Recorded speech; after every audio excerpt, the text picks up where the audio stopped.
जिस आदमी को उसकी सरकार ने अपनी पार्टी से निकाल दिया हो और उसी आदमी को जिसको हम लोग हमदर्द समझ रहे थे अपनी पार्टी मिलेगा, तो ये मेरे मुंह पे तमाचा है कि नहीं? अगर कांग्रेस पार्टी हमारी हितैषी थी, समाजवादी पार्टी हमारी हितैषी थी, जब सच्चर कमेटी की रिपोर्ट आई थी तब ये इन्होंने क्या किया हम लोगों के लिए?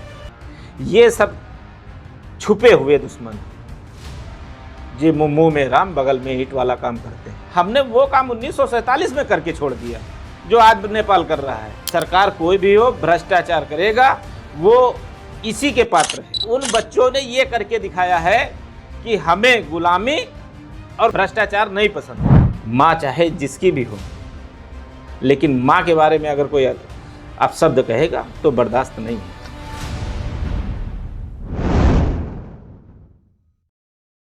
प्रणाम, नमस्कार दोस्तों। आज आपके सामने हूँ संजीव श्रीवास्तव, और पत्रकार नहीं हूँ लेकिन सामाजिक विवेचक जरूर हूँ। और जब ऐसा मौका मिलता है कि किसी से समाज के दृष्टिकोण से कुछ बात की जा सकती है तो मैं उस मौके को छोड़ता नहीं हूँ। अभी कुछ दिनों पहले आपने एक वार्तालाप देखा था हमारा और एक अल्पसंख्यक प्रकोष्ठ के बीजेपी लीडर मोहम्मद हारून राइन जी का। उस दिन बहुत अच्छा पॉडकास्ट था और बिंदास खुल के जवाब दिया और लोगों ने बहुत पसंद किया। और आज फिर इत्तेफाक से ये लखनऊ आए हुए थे और मेरी बातचीत हुई, दुआ सलाम हुई और मैंने कहा कि आ जाइए, कुछ गर्मा गर्म मुद्दों पे बात हो जाए। तो आपने सहर्ष उसको स्वीकारा, ये भी नहीं पूछा कि किस मुद्दे पे बात होनी है। ये आए और यहाँ पर अभी तक पेपर आउट नहीं है कि मैं किस मुद्दे पे बात करूँगा। डॉक्टर साहब नमस्कार। नमस्कार। पेपर आउट नहीं है लेकिन मैं आज पूछूंगा जरूर, क्योंकि रूलिंग पार्टी में है, केंद्र सरकार के एक प्रतिनिधि के रूप में ये बैठे हुए, इससे पूछूंगा तो जरूर। क्या चल रहा है डॉक्टर साहब नेपाल में? आंधी चल रही है। नेपाल वासियों को मैं मुबारकबाद देता हूँ। नेपाल वासियों ने जो करके दिखाया है ये बहुत ही सराहनीय काम है। क्योंकि आप जानते हैं हम लोग एक चीज़ को नहीं पसंद करते हैं, वो है भ्रष्टाचार। और जहाँ भी भ्रष्टाचार हो रहा है वहाँ पे इस आंधी को चलना ज़रूरी है।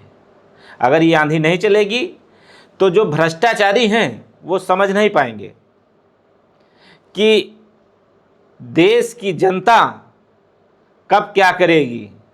अब इससे एक मैसेज गया है, जिस देश में भ्रष्टाचारी हैं, जो भ्रष्टाचारी प्रतिनिधित्व कर रहे हैं, उनको ये समझ में आ गया होगा कि इस पर लगाम करिए, कसें, वरना नेपाल वाली दशा मेरी भी होगी।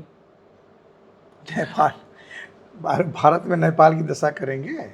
नहीं, भारत में नेपाल की, अरे भारत वो आज किए हैं, वो दोहराए हैं हमारा काम। हम उनको देख के नहीं करेंगे, वो हमारा काम दोहराए हैं। हमने वो काम 1947 में करके छोड़ दिया जो आज नेपाल कर रहा है। किसी भी लोगों की सरकार कोई भी हो, भ्रष्टाचार करेगा वो इसी के पात्र है। और नेपाल वालों ने जो क्या किया, लोग कहते हैं सूर्यास्त नेपाल मस्त। सूर्यास्त नेपाल मस्त तो मस्त है, लेकिन वहाँ के बच्चों ने जो करके दिखाया है, ये जो तख्ता पलट करने का काम किया, भ्रष्टाचारियों को भगाने का काम किया, ये बड़े लोगों का काम नहीं है, ये बच्चों का काम है।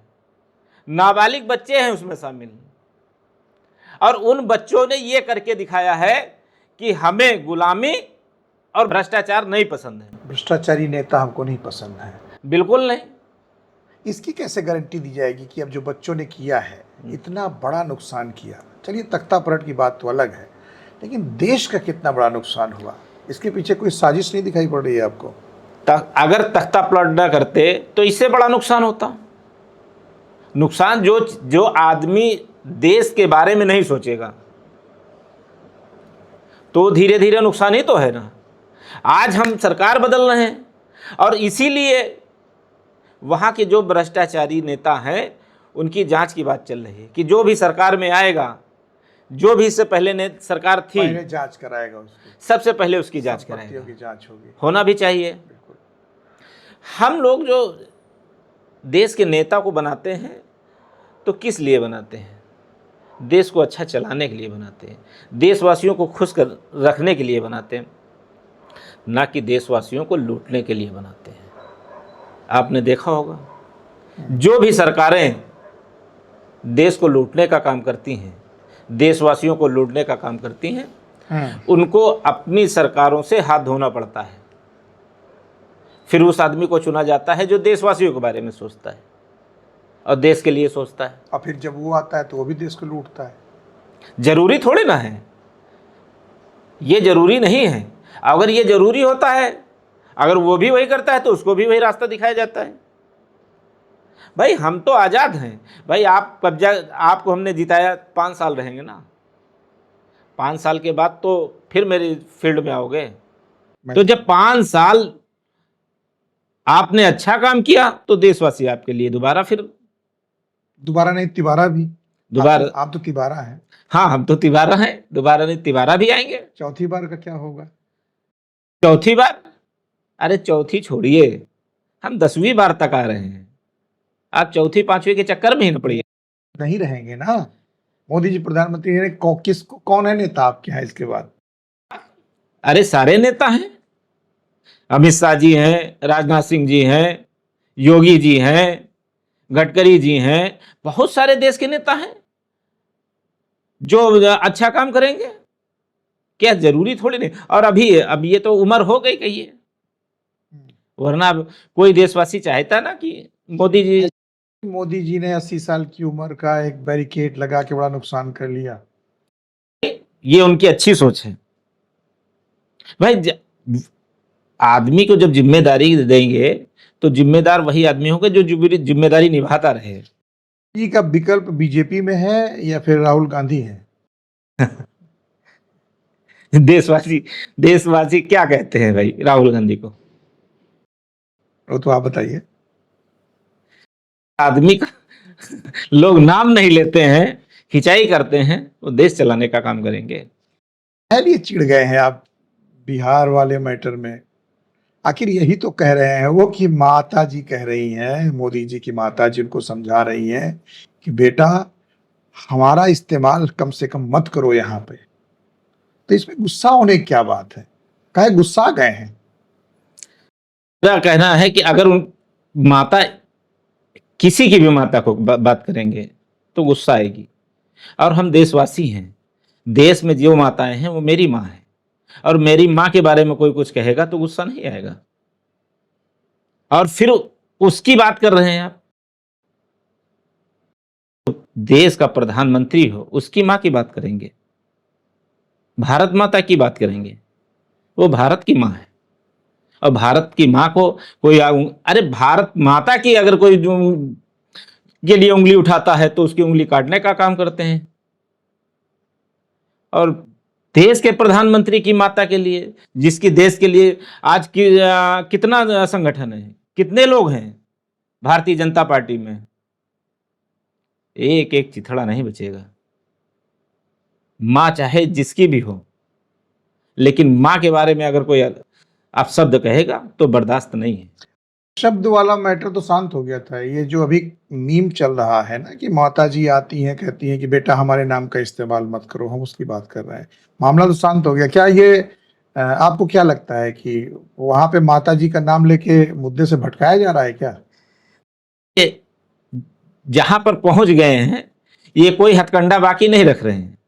भाई एक तो उनकी खुद की माता जी हैं, खुद की माता जी के बारे में बोलना चाहिए, और उनके बारे में हमारा तो कहना किसी की माँ के बारे में नहीं बोलना चाहिए। एक समान है, मेरा दोस्त है, मेरा दुश्मन है, सबकी माँ एक है।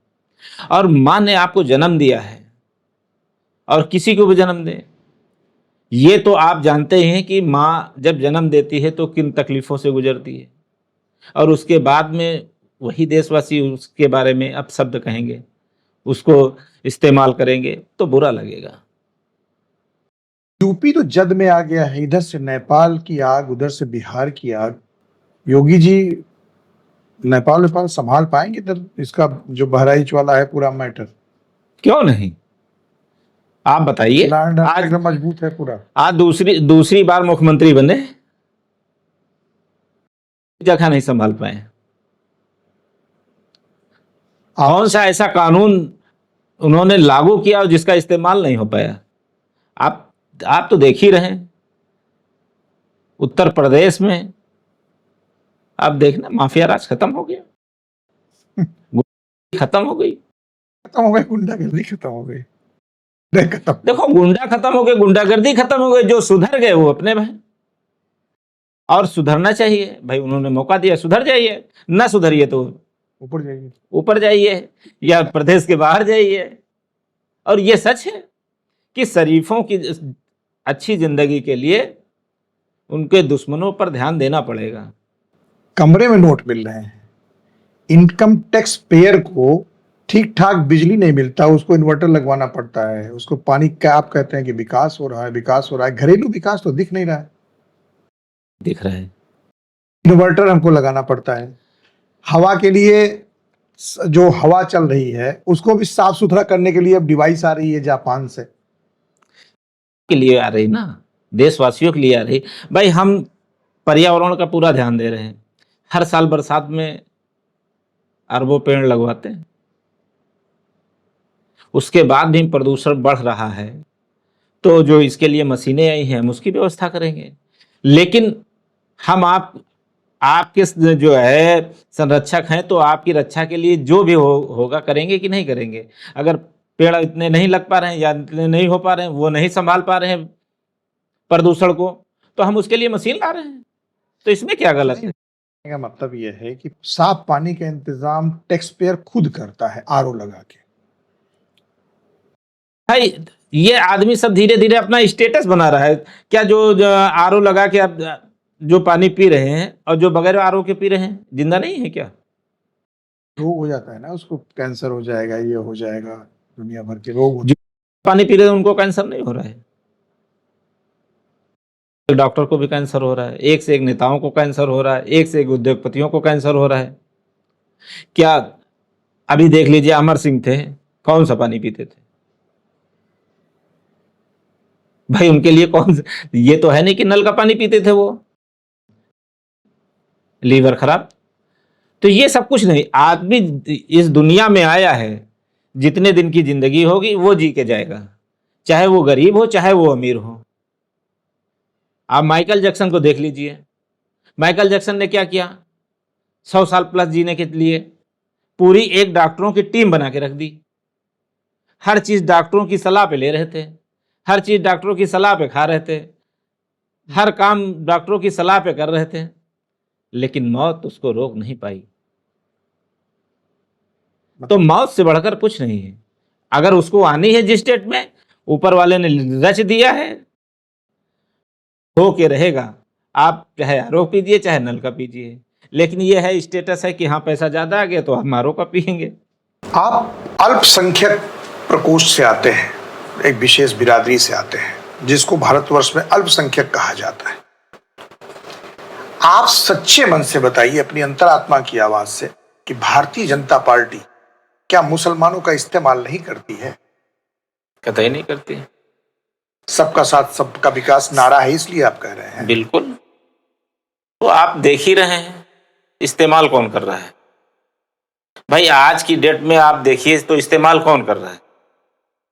या तो कांग्रेस कर रही है या तो समाजवादी कर रही है। ये तो कहते हैं कि हम नहीं तो फिर मुसलमानों का हित हो ही नहीं सकता। तभी तो यहां पे तीर मारा था भाई। कहते हैं मुसलमानों के हित ऐसी हैं। जब कल्याण सिंह उत्तर प्रदेश के मुख्यमंत्री थे तब बाबरी मस्जिद कैसे शहीद हुई?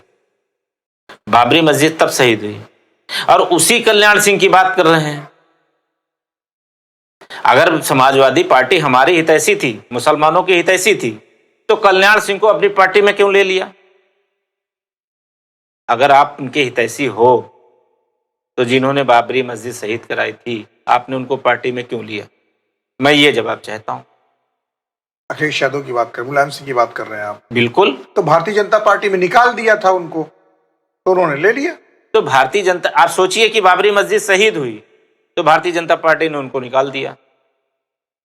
क्यों शहीद किया? भारतीय जनता पार्टी का विरोध था, क्यों शहीद किया?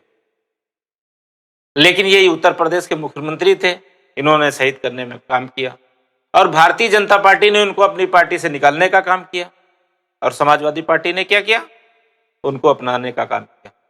तो ये मुसलमानों पर तमाचा है कि नहीं? जिस आदमी को उसकी सरकार ने अपनी पार्टी से निकाल दिया हो और उसी आदमी को, जिसको हम लोग हमदर्द समझ रहे थे, अपनी पार्टी मिलेगा, तो ये मेरे मुंह पे तमाचा है कि नहीं?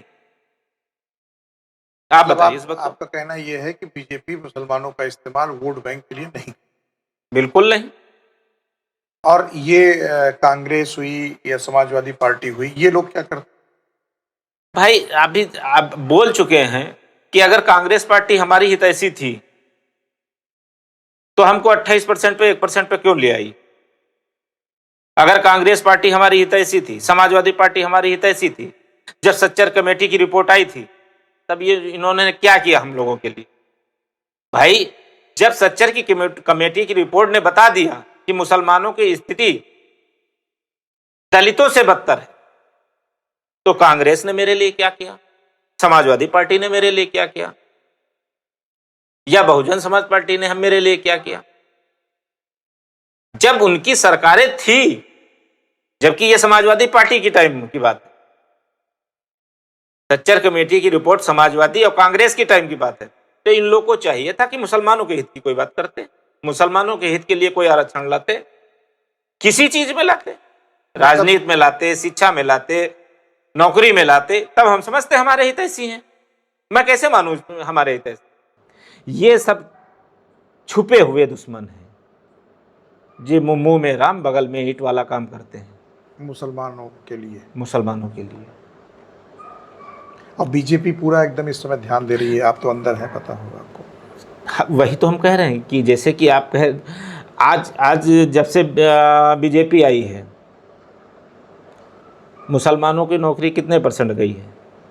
भाई जहां पर वो लोग छोड़ के गए थे वहीं पे हैं। हाँ, जिस दिन एकदम खत्म हो जाएगी तब हम समझें कि भारतीय जनता पार्टी ने मुसलमानों को नौकरी से खत्म कर दिया। नहीं, अगर वहां उतना ही है तो फिर इन्होंने क्या किया आपके लिए? इन्होंने अभी क्या कर ही तो रहे हैं। आप सबसे पहले तो शिक्षा पे ध्यान दे रहे हैं। जब आप शिक्षित होंगे तभी तो होगा।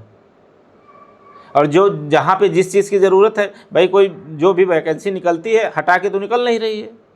जो उसका पात्र होता है मिलता है, जो उसमें एग्ज़ाम में पास होता है उसको मिलेगी। पिछली बार आपने ये अपील की थी मुसलमानों से कि एक बार भारतीय जनता पार्टी में आके देखो, अगर नहीं आपके मन का काम हुआ तो हम भी आपके साथ वापस जाएंगे। सही है, बिल्कुल सही है। अभी आप उसी अपील पे कायम उसी पे हैं अभी। मैं तो कह रहा हूँ अगर मेरे लोगों का अगर काम नहीं होता है जिस पार्टी में, तो मैं खुद ही नहीं रहूँगा। भाई मैं तो अपने समाज के लिए लड़ रहा हूँ, समाज की लड़ाई लड़ रहा हूँ और उन्हीं समाज के लोगों के लिए लड़ रहा हूँ। और जो उस हमारे समाज की बात करेगा, समाज के लोगों के हित की काम करेगा, मैं उसके साथ में रहूँगा। मतलब विकल्प आपका खुला है। हाँ। और समाज के साथ साथ डॉक्टर साहब, आप जो इनकम टैक्स पेयर हैं, जो इनकम टैक्स दे रहे हैं, उनके ऊपर सरकार की जास्ती ना हो, उसको भी नहीं, इसके लिए देखिए मैं आपको बता दूं, मेरी भी आज 2 दिन ये बात पहले मेरे दिमाग में आई। देखिए जो इनकम टैक्स पेयर लोग हैं उनकी कोई ना कोई सुविधाएं चालू करना चाहिए। बिल्कुल करना चाहिए। और चूंकि जैसे आज इनकम टैक्स देने के लिए लोग पिछड़ क्यों रहे हैं? इसलिए कि उसका कोई बेनिफिट नहीं मिल रहा है। और एक दायरा रख दे कि इतना जो इनकम टैक्स पेड करेगा, अगर खुदा ना खास्ता अगर ऊपर वाले ने चाहा उसके साथ कोई हादसा हो जाता है, तो सरकार उसकी पत्नी को, उसके परिवार वालों को प्रति माह इतना रुपए देने का काम करेगी। इस चीज को अगर लागू करने का काम सरकार कर देगी तो आपको बताऊं, लोग ईमानदारी के साथ में टैक्स पेड करना शुरू कर देंगे। देखिए, इनकम टैक्स पेयर से जब कुछ ऐसे विद्वान लोगों के पास जब बैठते हैं जो बड़े इनकम टैक्स पेयर हैं, तो वो सरकार से नाखुश दिखते हैं, क्योंकि इनकम टैक्स उनका जा रहा है और मुफ्त राशन उन लोगों को मिल रहा है, हमें कोई सुविधा नहीं है। मैंने अपनी बात नहीं कही, मैं अपनी बात नहीं कह रहा हूँ। लोगों मैं तो की बात है, संवाद, ये तो लोगों की बात मैं है। तो संवाद की बात है। जब मैं लोगों के पास बैठता हूँ, जो बातें जनता से आती है, मैं आप जैसे लोगों से पूछता हूँ, क्योंकि आप सरकार में हैं, पूछना हमारा काम है। मोदी जी पूरा 5 साल तक इस बार रहेंगे। बिल्कुल। अब वो उनके ऊपर भी है, कहिए उससे पहले भी वो किसी को बिठा दें। मतलब बैठाएंगे वही।